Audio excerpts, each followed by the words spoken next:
The first thing I noticed about Pine Bend was the way the trees leaned just a little too far over the road, like they were eavesdropping. My truck's GPS had died 30 miles back, but the rental agent gave me a paper map with a red circle scribbled around the town's name and a note. Last gas until Fort Jessup. Don't miss it. I almost did. The town looked more like a collection of buildings someone had set down at random on a crooked shelf of Mountain Road. A general store, a gas pump that looked like it hadn't worked since the 80s, and a diner with a hand-painted sign that read Simply Eats. Behind them, the forest rose thick and dark, as though the rest of the world had stopped trying to argue with it. I was there on contract, trail restoration, mostly. Some hiking paths, a few erosion studies, maybe stabilizing some old wooden footbridges if the rot hadn't set too deep. The state had passed a new initiative for rural conservation, and Pine Bend was on the list of neglected spots. The locals didn't seem thrilled to see me. At the diner, the waitress, a tired woman in her 50s with a smoker's voice, barely made eye contact. I ordered black coffee and eggs and asked if she knew where the old Pine Hollow trailhead started. She blinked once. You here for the job? Yeah. Trail recon. 3 weeks. Her eyes darted to the window behind me, where fog had started creeping in early. Stick to the ridge and South Loop. Don't bother with Hollow. Why? Overgrown, washed out. People get turned around up there. I nodded slowly. State once had surveyed for possible reopening. She didn't reply, just refilled my mug. Later that day, I met my contact, an older man named Mitch who handled maintenance and owned half the sheds in town. He handed me a ring of keys, a laminated map, and a cooler full of instant meals. Cabin's got solar, don't count on it. Propane for heat. If it starts leaking, just open a window. He tossed the keys into my palm. You're not from here, so take this serious. If you see lights off path at night, don't follow them. Could be campers, could be not. He paused. Just don't follow them. The cabin was 5 miles down a dirt service road that eventually gave up and turned into gravel. No neighbors, no signal. The only sound was the wind slapping dry leaves together like bones in a bag. I unpacked, got the generator going, and found the trailhead the next morning. It was worse than I expected. Entire sections had collapsed from water damage, and whatever signage once stood had either rotted or been deliberately torn down. By noon, I was knee-deep in brush when I heard something behind me. Footsteps, slow, crunching ones. I turned. Nothing. The trees stood still. The fog hadn't rolled in yet, but the sun was high enough to make everything feel faded and pale, like an overexposed photo. I brushed it off. Probably a deer. That night, I walked back into town to hit the general store and pick up some nails and tape. That's when I saw the kid. He was maybe 9 or 10, sitting cross-legged in front of the church steps with a stick, drawing patterns in the dirt. As I passed, I caught a glimpse of what he was sketching. A stick figure, tall and thin, with a round cage for a head. It held a lantern in one long hand.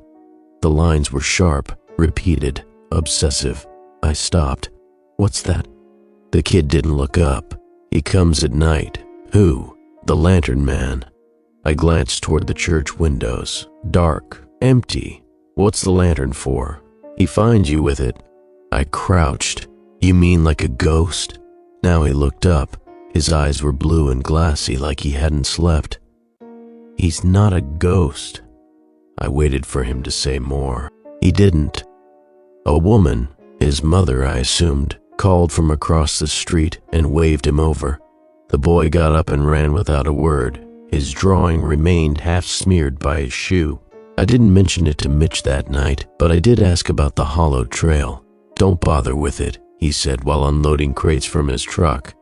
Place got buried in a storm years ago. Washout took a few hikers with it. They never fixed it. But it's on the map. Maps are made in offices. They don't know what the land wants. I paused. The land? He didn't answer, just shut the tailgate and lit a cigarette. I spent the next 2 days working on Ridge and South Loop. Normal stuff. A few fallen logs, some trail erosion near the switchbacks. Took photos, wrote reports, moved rocks. But each night as the woods went still, I'd look out the cabin window and think about the hollow trail, about the kid's drawing, about the light he said found you. On the fourth day, I made the choice. I packed water, a headlamp, my camera, and a flare gun, just in case. The hollow trail wasn't marked anymore, but the path was still there if you knew what to look for. Deer tracks led me to a wide space where old boards once crossed a small ravine. The boards were gone, but I could see where they'd been. Moss-covered posts poked up from the mud like snapped ribs. I crossed carefully and pushed into thicker brush. The trees here were closer, knotted, as though the forest had been stitched together in haste. The light dimmed almost immediately. I checked my watch, 2:43 p.m., but it looked closer to dusk. That's when I saw it. A light, soft, flickering, through the trees, maybe 100 yards ahead. It hovered at waist height, weaving between trunks like someone carrying a lantern down a forgotten path. The color wasn't right, too pale for firelight, too warm for a flashlight. It pulsed once, one flicker. I stopped breathing. I didn't know why, but I froze. Every instinct in me screamed not to move, not to speak, not to blink. Just wait. The light paused. For a moment it seemed to notice me, though there was no sound, no shape behind it, no figure. Then it dimmed and was gone. I stood still for what felt like minutes. Then I turned around and walked straight back the way I came. At the cabin, I made instant noodles and turned on the radio just for noise. Static and gospel. I didn't sleep well. I kept hearing something scrape across the cabin roof. The next day I went into town, not for supplies, but answers. The old woman at the diner, the one who ran the register, watched me approach with tired eyes. "Did you go to Hollow?" she asked before I even said hello. I hesitated, just scouting. She shook her head. They should have let it rot. Some things don't want to be walked on again. What do you know about the Lanternman? She stopped wiping the counter. I heard a story, I said, from a kid. Something about flickers. 3 rules, she said softly. You see the light once, don't move. Twice, close your eyes. 3 flickers, run. But if it flickers 4 times... She tapped her fingers once, twice, 3 times, and then tapped the counter softly. That one's not for you to notice. That's for when you're already his. Who is he? She stared out the window. They used to call him the foreman. Ran the old mine up near Hollow. Said he brought light to the deep. Then there was a fire. In the mine? They brought up the cages warped and black. Steel melted like wax. Nobody ever found his body, but they said one of the miners saw him after, walking the tunnel, lantern swinging, skin gone, eyes burned out, head locked in a cage he couldn't take off. That's just a story. Everything starts that way, until it's not. Later, as I walked back to my truck, I noticed the boy again. He was drawing in the dirt behind the church. This time, there were multiple stick figures. All of them were burned black. One stood taller than the rest, and in its hand was a circle, flickering lines etched around it like rays of fire. The boy looked up and said nothing. I didn't either. I drove back to the cabin with a feeling that I'd missed something, like there was a quiet answer already given, one I wasn't smart enough to hear the first time. The woods were darker that evening, not in a way I could prove, but in the way shadows seemed to start earlier, stretching long before the sun even considered dipping behind the hills. I didn't cook dinner, just sat on the porch with a flashlight in my lap, watching the trees.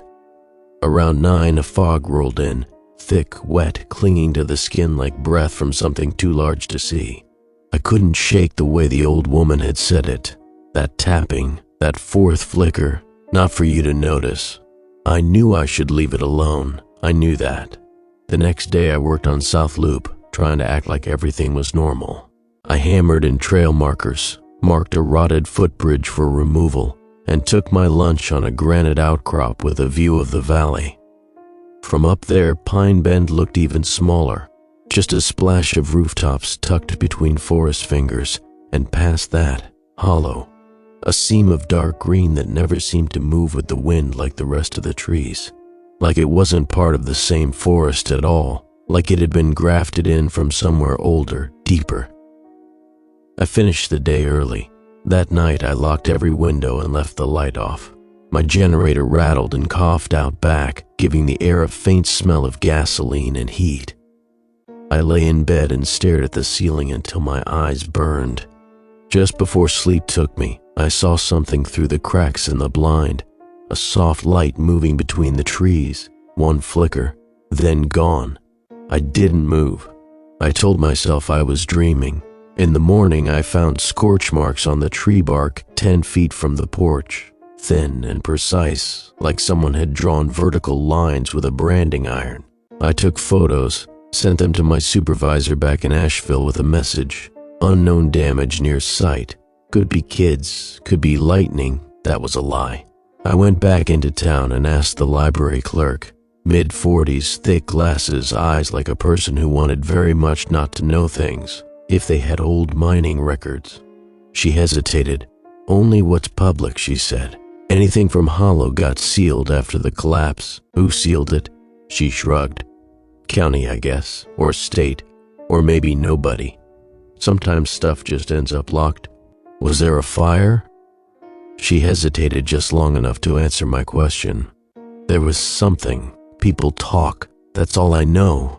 I sat in the reading room and dug through microfiche until I found a clipping from 1947. Mine tragedy claims 14, cause undetermined. No names. No survivors listed. Just vague language, collapse, smoke inhalation, unrecovered remains. I printed a copy and folded it into my back pocket. As I left the library, the kid was waiting at the bottom of the stairs again, scratching lines into the concrete with a pocket knife this time. I noticed he wasn't drawing figures anymore, just marks, one vertical, then two, then three, then... I stopped him before he carved the fourth. He stared up at me with the same unreadable expression and whispered, "You're close." Close to what? To him? I tried to ask more, but he bolted when the librarian called his name. That night, I decided to test the stories. I packed a small overnight kit, flares, water, thermal blanket, and some jerky. Hiked out to Hollow and set up camp just off the forgotten path, close enough to the mine's sealed entrance that I could smell the rust on the boards. No wind, just damp, dead air. The first hour passed in silence, then something began to move through the trees, not fast, not noisy, but deliberate. I lay still in my tent with the flap cracked open just enough to see the tree line. And then, a light, flickering once. I held my breath. Twice, I shut my eyes. The world became sound and heat, footsteps, slow and dragging, something creaking like old chains swinging. I heard the low hiss of something burning without flame, and a wet click like an oil lamp adjusting itself without hands. I squeezed my eyes tighter. The sound passed by my tent. I could feel its presence through the nylon, feel the temperature drop, feel the way the ground seemed to pulse beneath it. Then the silence returned. After 5 minutes, I opened my eyes. The light was gone. So was the trail. I stepped out of the tent to find the forest wrong. The trees were too close. The stars above had vanished behind a black canopy, even though I hadn't moved from my original location. I turned in a slow circle, trying to orient myself. Nothing looked familiar. I packed up and started walking in what I thought was west. 40 minutes later, I found my tent again. I hadn't turned around. I fired a flare. No response. Then I saw it, barely visible through the fog ahead, the flicker, 3 times. The Lanternman was hunting. I ran. Branches tore my arms. My boots slipped in wet moss and downed leaves. I ran until my lungs felt like broken glass. The light followed, not fast but relentless, always one tree behind, always close enough to cast a shadow that never matched mine. My foot caught on a buried root, and I went down hard. When I opened my eyes, the light was gone, and the trees were normal again.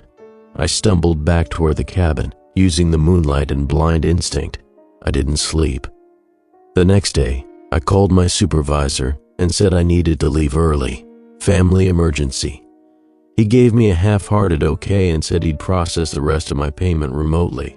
I started packing. That evening, as I loaded the last crate into the truck bed, I noticed something strange in the gravel. 4 blackened footprints leading up to my front door. I hadn't walked that direction yet. I hadn't seen them before. They weren't mine. I slammed the door and locked it, checked the generator. The fuel tank was full, still humming, but every light in the cabin dimmed slightly, like something had drawn power from them. Not enough to kill them, just enough to flicker. 1.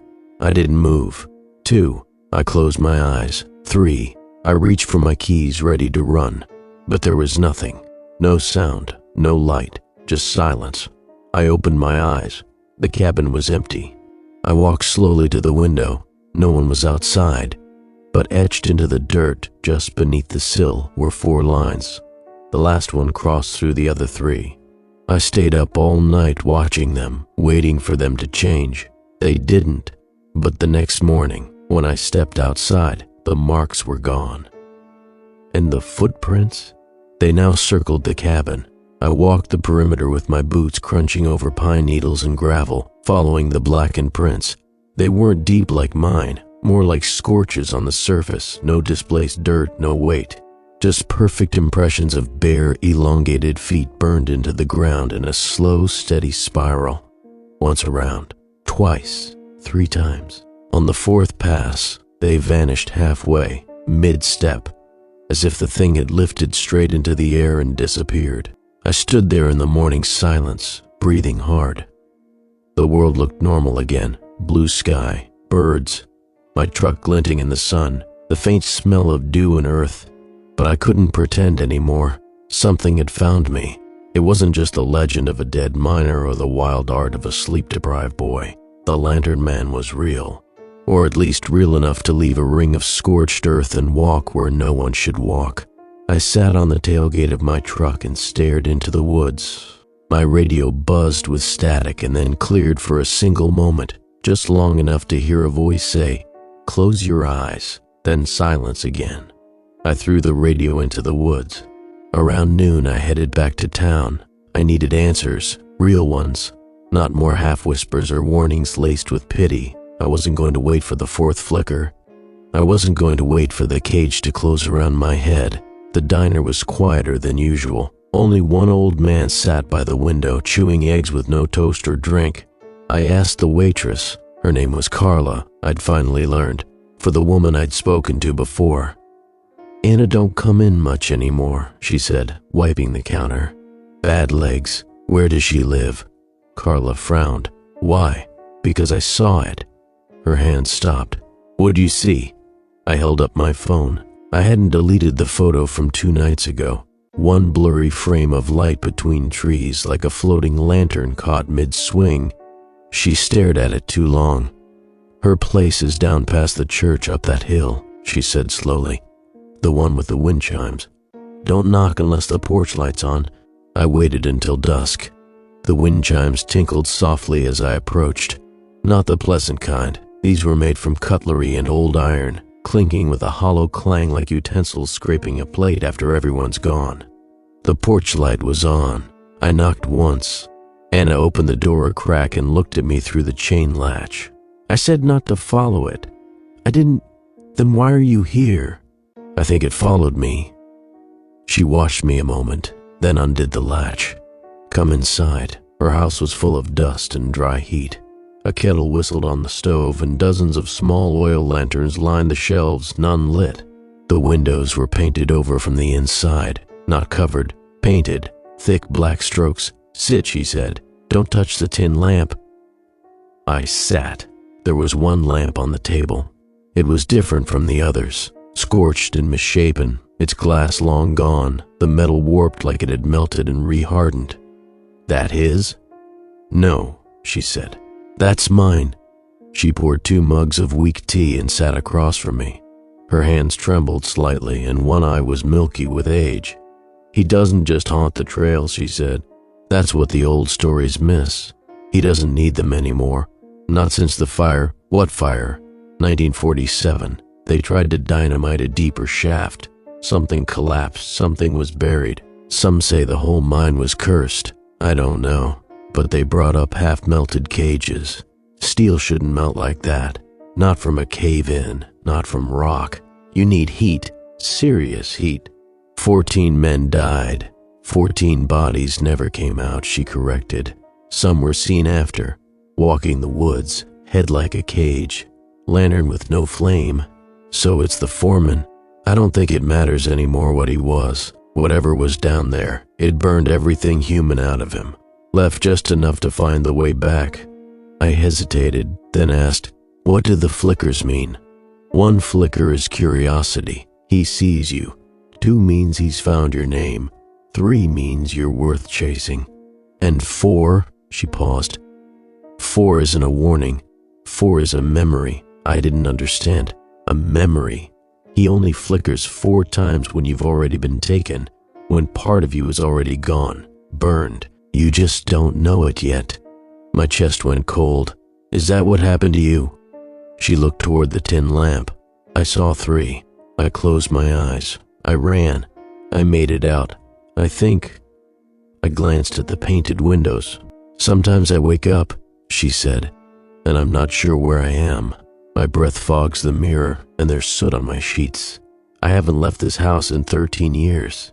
Outside, something clanged, not the chimes, something heavier, metal on wood. Anna stood fast and blew out the oil lamp. Go, now, but. Go. I stepped onto the porch. The forest was black, no moon, no stars. Then, light, 1 flicker. I stopped. 2, I closed my eyes, but I didn't hear footsteps. I heard something else, breathing. Behind me, not deep, not animal, dry, ragged, like wind through ribs. 3, I opened my eyes. The trees had changed. Anna's house was gone. The road was gone. Only black woods remained. And in the clearing ahead, a figure stood, tall and thin, skin burned to the color of coal, head encased in a twisted iron cage. Its arms were long, almost dragging, and in its hand hung the lantern. But there was no flame. The light came from within the metal, like the bones themselves burned with memory. It stepped forward. I ran, not toward anything, just away, through thorns over dead logs into the dark. The forest bent around me.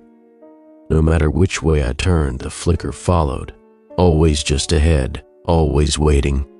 I fell once and cut my hand. The blood steamed in the cold. When I stopped to catch my breath, the forest was silent, but the light flickered 4 times. I dropped to my knees. I didn't feel different, didn't feel taken, but the ground under my hands had gone hot, like coals just beneath the dirt. I stood and turned slowly. He was gone. No footsteps, no flame, only the scorched outlines of iron toes. I made it back to my cabin just before dawn, exhausted and trembling. The footprints were waiting. This time they didn't circle. They led through the front door. I stood there for a full minute, trying to decide whether to open it. The sun was rising behind me, dull and weak like it hadn't fully committed to the day. My cabin cast a long, narrow shadow across the gravel. The trees beyond it were still and silent. I twisted the knob and pushed the door open slowly. The first thing I noticed was the smell, burned metal and something older, almost like wet ash. The second thing was the silence. The generator still hummed out back, but the hum didn't reach inside. It was like the cabin had been wrapped in cotton, muted, hollow. The footprints were there, black and long, singed into the wood floor.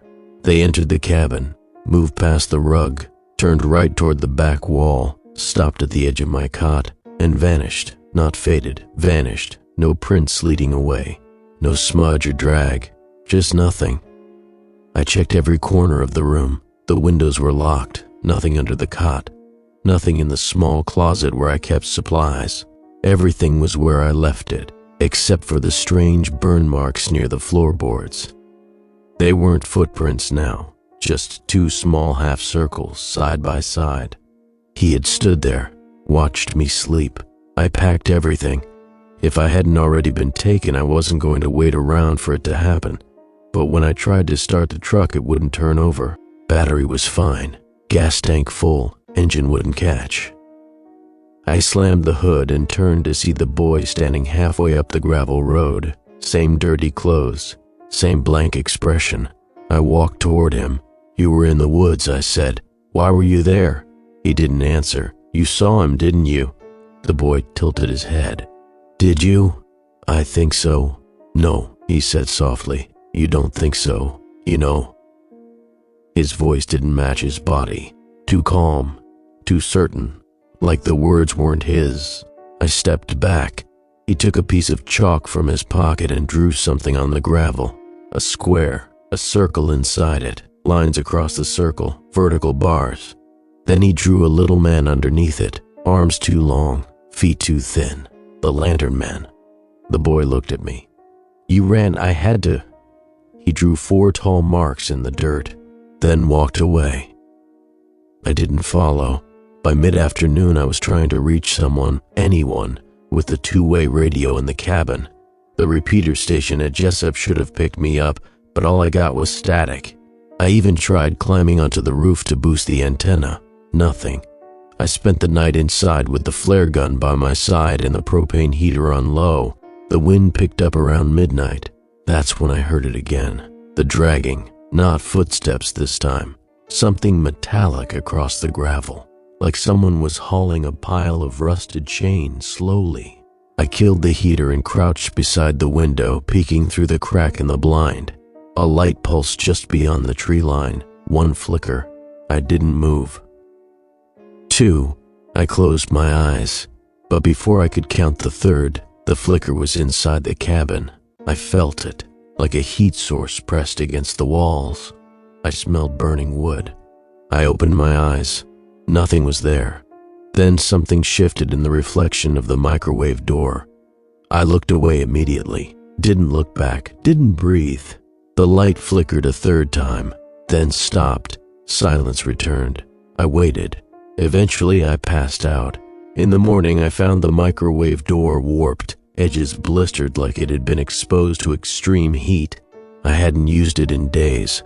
The blackened half circles on the floor had moved. Now they stood by the door, facing inward. He had left something here.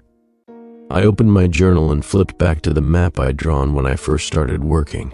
Hollow trail curved down along the slope and led toward the old mine entrance. But there was another path I hadn't marked yet, one the locals called the Miner's Vein, a shortcut from the lower ridge down to the water line. It was unofficial. No signage, no maintenance. The kind of place you didn't list on maps because you didn't want people going there. I'd avoided it. Until now. If the Lanternman had a source, if there was a place he came from, if there was any hope of understanding this, I had to go there. I took only what I could carry. Water, flares, rope, the camera, the flare gun. I left my pack half full. Something told me I wouldn't be out long. I reached the Miner's Vein trailhead just after noon. It was colder there, wrong kind of cold, not weather, place. The trees seemed taller, or maybe they were just older. Some of them looked burned near the base, black and twisted, like fire had licked them long ago but never climbed higher than the roots. There were no birds, no squirrels, no movement. I followed the path down until the trees opened onto a narrow clearing where the rocks jutted like broken teeth. In the center of the clearing stood a ring of scorched iron, lanterns, maybe a dozen of them, placed in a perfect circle, rusted and warped. Inside the circle was a pile of bones, animal probably, deer, or maybe dogs, charred and scattered. Beside them lay a miner's helmet, half melted, the light long gone, and a notebook. I stepped carefully inside the ring and picked it up. The pages were fused together in places, but one entry was still readable. We smelled fire before the walls cracked, like sulfur and oil. Then came the light. It didn't burn like fire. It remembered what burning was. Crawled into us. I saw Gerald try to pull off his cage. Screamed. "It's in the light." Then he went still. When it flickers 4 times, you're already his. I sat there reading it over and over. 4 flickers, not a warning, a confirmation. That meant the night I ran, I hadn't escaped. I just finally noticed. Behind me something moved, not fast, not sudden, just arrived. I turned, nothing. But the trees no longer cast shadows. The light was too even, too flat, like someone was holding a lantern just out of sight. I backed out of the ring, started climbing the trail. Every few steps I glanced over my shoulder, and there it was, the light. 1 flicker, 2. I closed my eyes and kept walking. 3. I ran, but the trail behind me bent in ways it hadn't before. The turns came too quickly, the trees too tight together. It felt like trying to run through the skeleton of something massive and dead, black ribs on all sides. My boots slipped on loose rock, my breathing ragged in the cold air. The light didn't chase me fast. It didn't have to. Every time I thought I'd gain distance, I'd catch a glimpse of it again, through the trees to the side ahead where the trail should have curved the other way. By the time I reached the top of the path, my legs were shaking. I collapsed next to a fallen log and didn't move for 10 minutes, my ears straining for the sound of metal, for breathing that wasn't mine. Nothing. The light didn't come, but when I looked down at my arm, I saw a thin line of soot across my wrist, like something had grabbed it, burned it without heat. Just left a memory of pain behind. I walked back to the cabin in a daze. The world felt dimmer, not darker, fainter, like someone had turned the contrast down on everything I saw. When I reached the gravel road, I noticed the trees were farther apart than they'd been before, like the forest had recoiled, or thinned itself to let me pass. The cabin door was open. I stopped in the driveway, eyes locked on the frame. The windows were all closed, nothing broken, but the door stood wide like it had never been shut. Inside, it was colder than outside. Every lantern I'd collected, 7 of them, salvaged from the trails and the sheds, was now lined up on the windowsill. None of them had been there when I left. Each one was flickering, no flame, just a pulse of light from within the metal. I stepped inside and shut the door behind me. Didn't touch the lanterns, didn't go near them. I sat at the table and tried to breathe. The radio crackled once. Then a voice, raspy and quiet like it came from inside the wires, whispered, "Do you remember fire?" I unplugged the radio. I was shaking now, not from cold, from something else, something old, something just beneath the skin, a memory I didn't have. That night I had a dream. In it, I was underground, tight walls of stone pressing in around me. I could see the cage, feel it on my head, hot and suffocating. I was crawling on my knees. Something burned in my chest, not fire, light. The lantern swung in front of me, casting shadows on the walls that didn't match my movements. I tried to scream, but my voice was ash. I reached up to tear the cage off and felt the iron fuse to my skin. I woke up choking. My pillow was damp. My hands were black, not dirty, burned. I stood in front of the mirror in the bathroom and turned them over slowly. The skin wasn't cracked or bleeding, but it was darker, dried, like it had been near heat for too long. I tried to scrub it off. Nothing came away, no pain, just the feel of thin skin that wasn't mine anymore. I wrapped my hands in gauze and shoved everything I owned into the truck. I didn't care if it started or not. I was leaving. When I turned the ignition, the truck roared to life without hesitation. I didn't question it, didn't look back. I drove straight into town. The streets were empty. No kids, no clerk, no cars. The diner was dark. The church was locked. Even the general store was shuttered. I banged on Mitch's shed for a solid minute before the door cracked open. His face was pale and gaunt. He looked 10 years older than when I'd last seen him. "You should have left sooner," he said. "I saw it." He nodded slowly. "I read the journal. I found the ring of lanterns." "Then you know." "I don't know anything," I snapped. "I don't know what it is. I don't know why it's hunting me. I don't know how to stop it." Mitch looked out toward the forest. "You can't, then why are you all still here? We stay inside. We don't walk the old paths." We don't speak its name. But it followed me. It does that, he said quietly.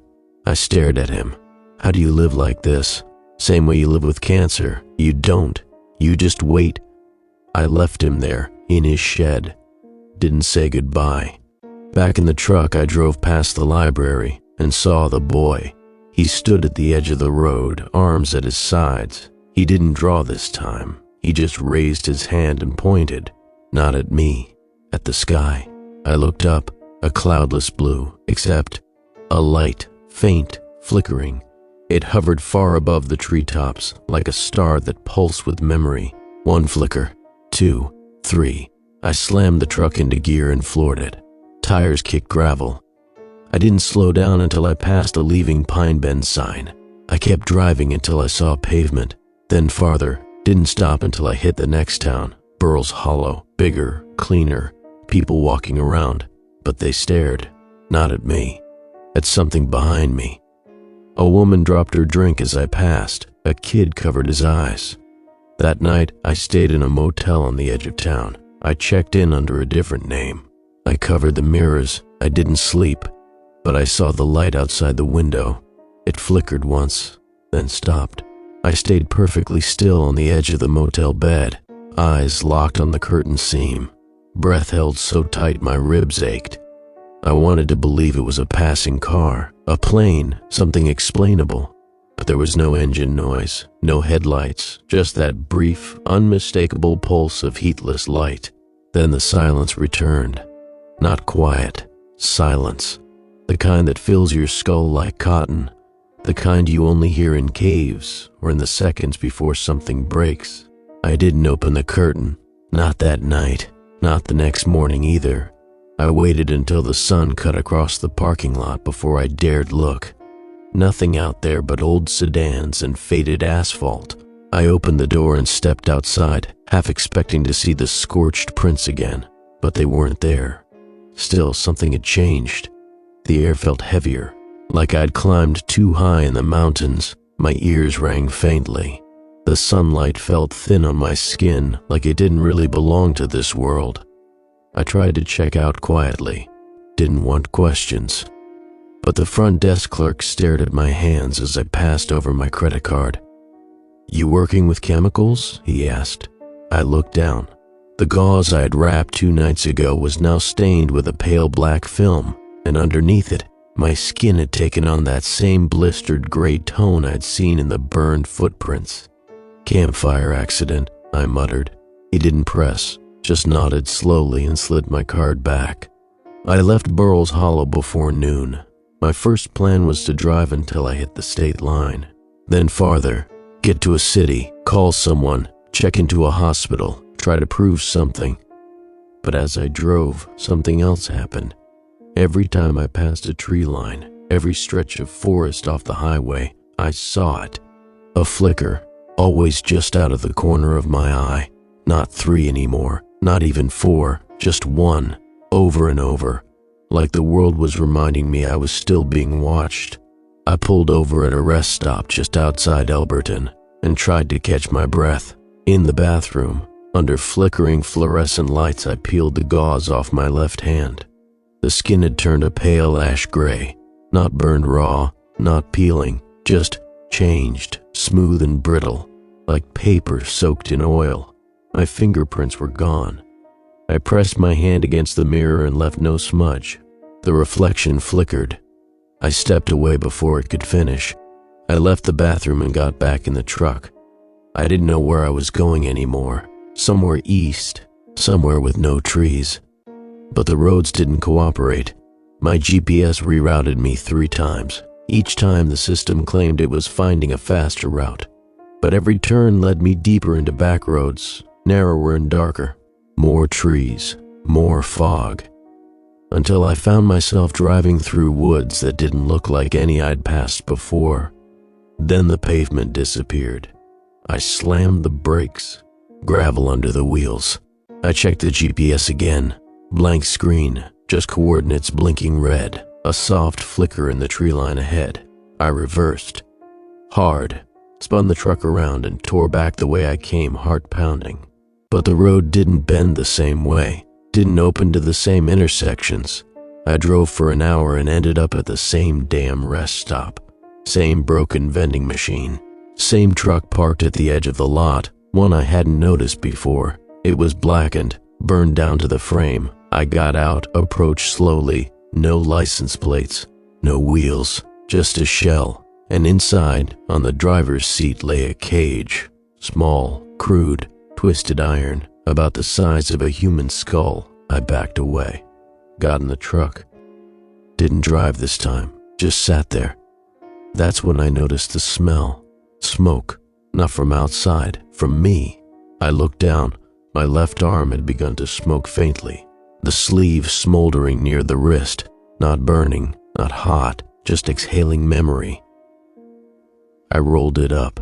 My skin underneath was smooth and black like cooled charcoal. When I touched it, I felt nothing, and the texture, it didn't give like skin. It was harder, more like metal. I threw the truck into gear and drove until dusk. But every sign I passed had a name I didn't recognize.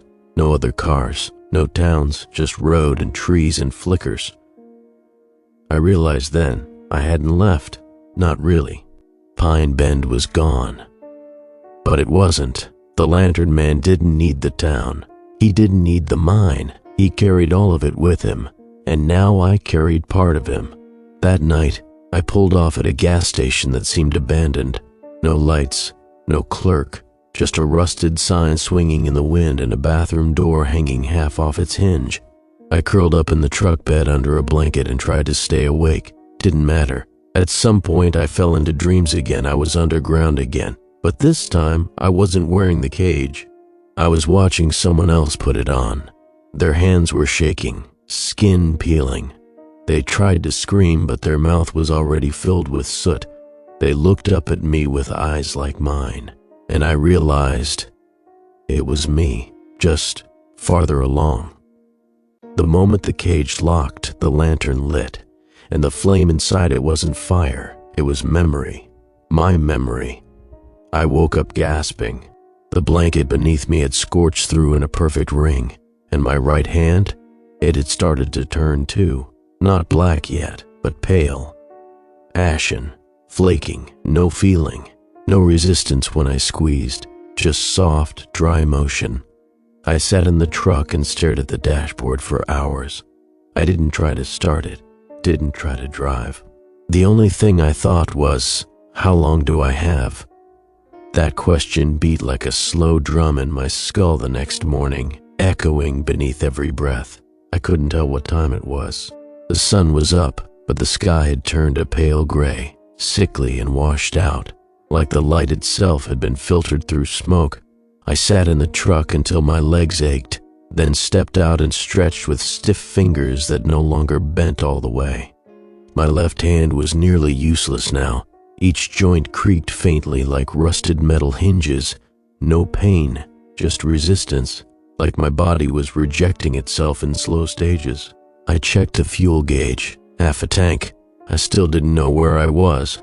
The gas station behind me, if that's even what it was, had changed since last night. The walls had collapsed in on themselves, half buried by ash. No glass in the windows, no fixtures, like it had been gutted by fire decades ago, even though I'd parked beside it hours earlier. There were footprints again, black, bare, burned prints trailing from the building's ruined front to the edge of the road. They stopped 10 feet from where I slept. I started walking, not toward anywhere, just away, down the cracked road, through dead trees and quiet ditches. I passed a telephone pole whose wires led nowhere, cut off mid-line, swaying slightly despite the still air. After a mile, I saw it, the same thing I'd seen back in the woods near the ring of scorched lanterns. Another circle, only this one was newer. The lanterns looked fresher, less rusted, not yet collapsed under time. Arranged in a perfect ring around a scorched, sunken patch of ground where something had once burned hot enough to glass the earth. At the center sat an object, small, square, blackened. I walked closer. It was a journal, the same kind as before, same leather strap, same water-damaged pages. But this one hadn't been written by the miner. This one was written in my handwriting. My name was on the first page. I don't remember writing it. I don't remember ever seeing it before, but it was mine. I flipped through the pages, heart pounding. Each entry was dated in reverse. 10 days ago, 7/3. Today, blank, except for one sentence. The fourth flicker isn't for you. It's the moment you remembered. I dropped the book, stumbled back. What did that mean, remembered? By who? I felt watched, not from the trees, not from the sky, from underneath. The ground below my boots hummed faintly. I ran, blind, past the trees, past the circle, past a sign that read Pine Hollow 1 mile nailed sideways to a leaning post. I kept running until I saw it. The mine. The real one this time. Not sealed, not forgotten. The wooden beams that once barricaded the shaft were gone. The tunnel gaped open like a wound in the earth. A soft light flickered deep inside. I should have run the other way, but some part of me already knew I wasn't going to be allowed to leave this place, so I entered. The walls were tighter than I expected, the air thick with coal dust and something else, something hot despite the chill, a smell like scorched oil and old metal. I walked for 10 minutes without seeing a branch or crosscut tunnel, just one long winding shaft down. Every so often a lantern hung from a rusted nail. Each one pulsed faintly, same as before, no flame, just memory. Then the passage opened into a large chamber, and I saw them. Cages, dozens, maybe 100. Some hung from the ceiling by thick black chains. Others had collapsed into the dirt, half buried in soot, and every single one held something burned, not bodies. Not exactly. Shapes, shells, twisted remnants of people, fused into iron, melted into the bones of the place. Each held a lantern. None were lit, except one. At the far end of the chamber, a figure stood. Tall, slender, caged head bent slightly to one side, and in its hand the lantern flickered. Once, twice, 3 times, then darkness. Total.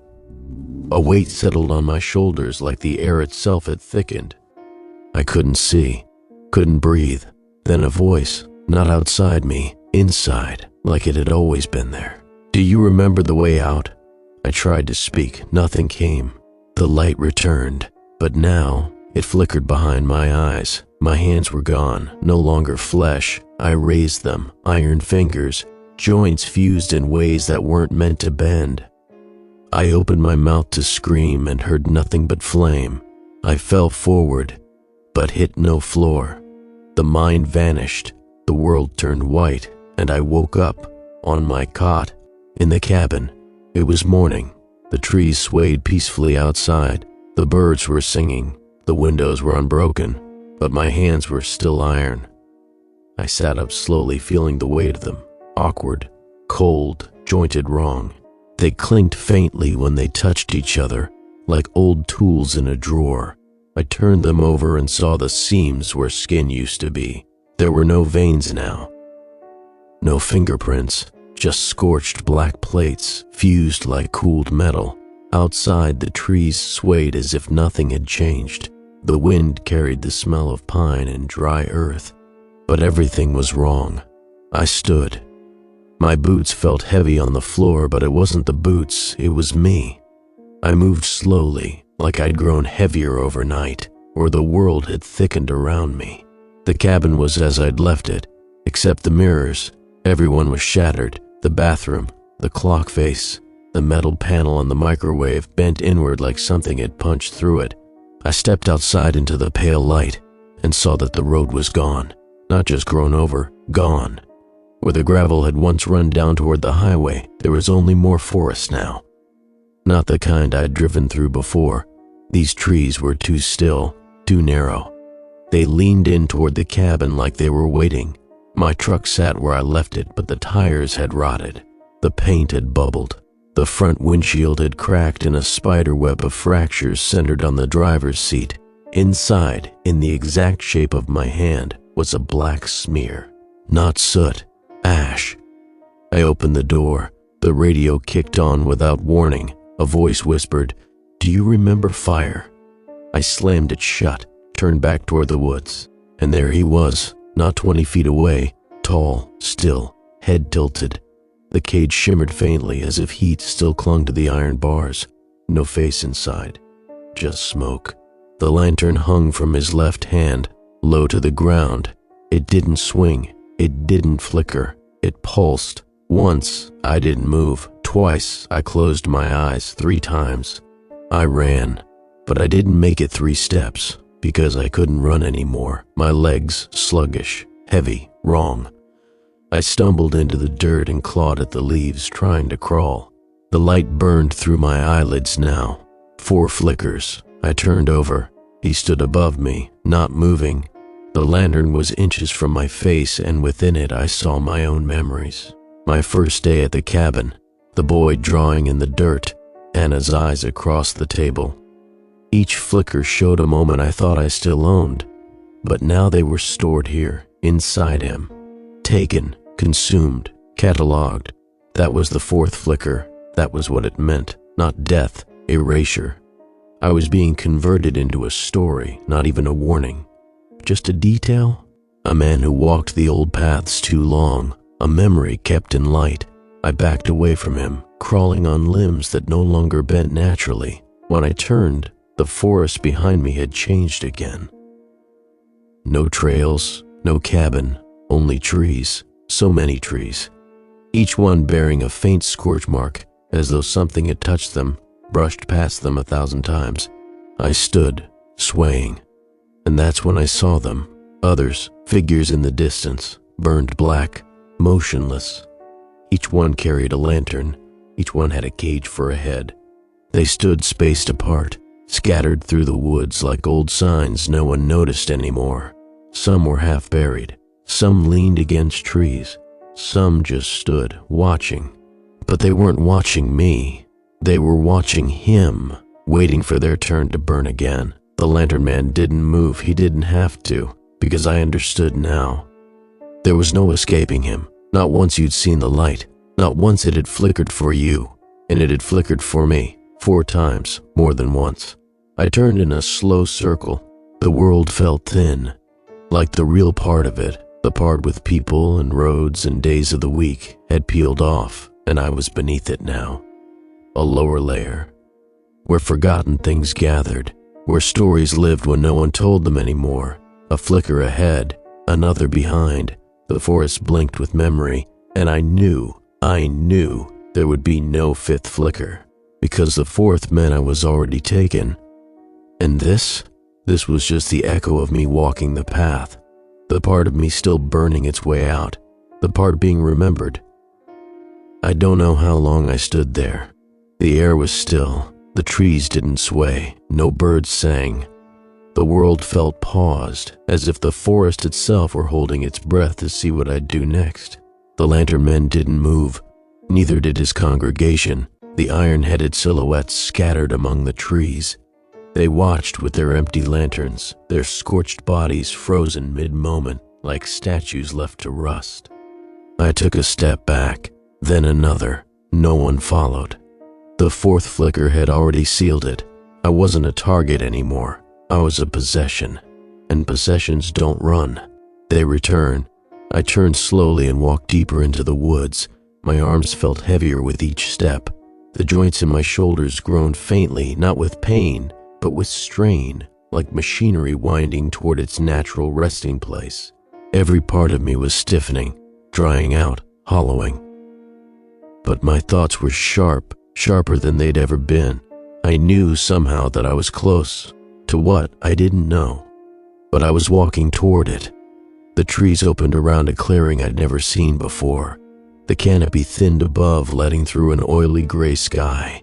The ground beneath me was black glass, burnt and melted as if something had once scorched the soil until it forgot how to grow. And in the center, waiting, was the cage.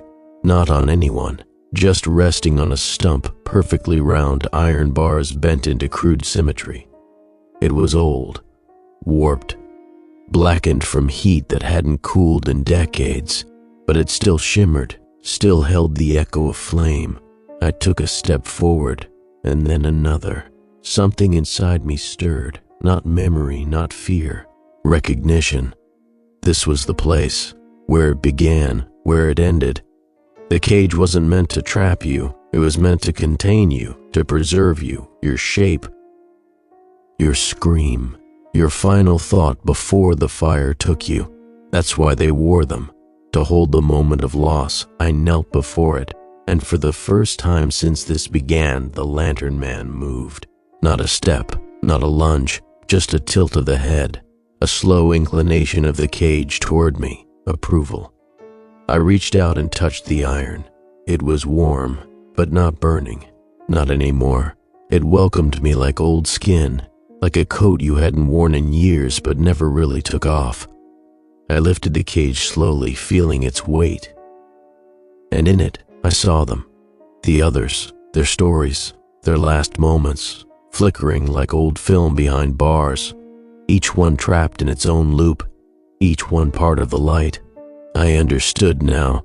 The Lanternman didn't choose you. He recognized you. He found what was already burned inside you, and he remembered it for you, so no one else had to. I lifted the cage to my face, paused, and lowered it onto my head. Darkness, not of night or shadow or blindness, but of silence, complete, still. No wind, no weight. Only flickers, one by one, not outside me, inside. The lantern was lit. It swung at my side now, and as it burned, I saw them again. The ridge trail, the boys' chalk drawings, Anna and her blacked-out windows. Each moment replayed, slow and perfect, like firelight on wet stone. I had become the ember of my own story. I wasn't alone. All around me I felt them, the others, some just born, some long extinguished. We moved without sound but with purpose. Not hunters, not phantoms, just archivists of ruin. Keepers of the moment before it all went black. One of the watchers, a name they speak when the fog rises, a flicker between trees, a rule told in whispers. 1 flicker, don't move. 2, close your eyes. 3, run. 4, well, 4 means you're already us. The woods were different now, not from where I stood, but from how I remembered them. Every path, every tree, every stretch of mossy trail was clear, etched into me like scar tissue. I could feel them more than see them, like heat radiating through fog. The mines, the river bends, the switchbacks where hikers turned around and never made it home, they were all part of me now. I didn't walk. I moved, the way light does, without pushing, without permission. Somewhere nearby, a boy would draw a shape in the dirt. Somewhere else, a woman would sit in a dark house with painted windows and pray she'd never hear the chains again. And far away, another stranger, someone who hadn't heard the rules, would take their first step onto an overgrown trail and catch a flicker in the trees. The moment their breath caught, I would know. That's how we found them, not with eyes, with a pause, the stillness. The first thread of fear pulled tight against the ribs. I remember fire. It's not pain, it's clarity. It strips away what doesn't matter, name, body, home, and leaves only the ember, the thing that knows it's about to be remembered forever. That's what I became, a memory carried forward, a light on the trail. It wasn't punishment, it wasn't evil, it was preservation. The forest forgets, people forget, but we don't. We walk the trails where voices once screamed. We swing our lanterns low so that others will look and know this place burned something once. We hold the flickers in cages, not to trap, to contain, because the 4th flicker is not a threat, it's a seal, a closing chapter, a warning to everyone who dares remember what was never meant to be found again. And tonight, there's one more. He's stumbling down an old deer run, eyes on the distant glow through fog. He thinks it's a hiker, a campsite, maybe help. He's wrong. But he won't know until it's too late. He'll stop at the first flicker, close his eyes at the second, Run on the third, and by the fourth, I'll already have him. He'll become what I became, what the others became. He'll burn without smoke. He'll carry the cage in his hands before he ever wears it. He'll forget his name.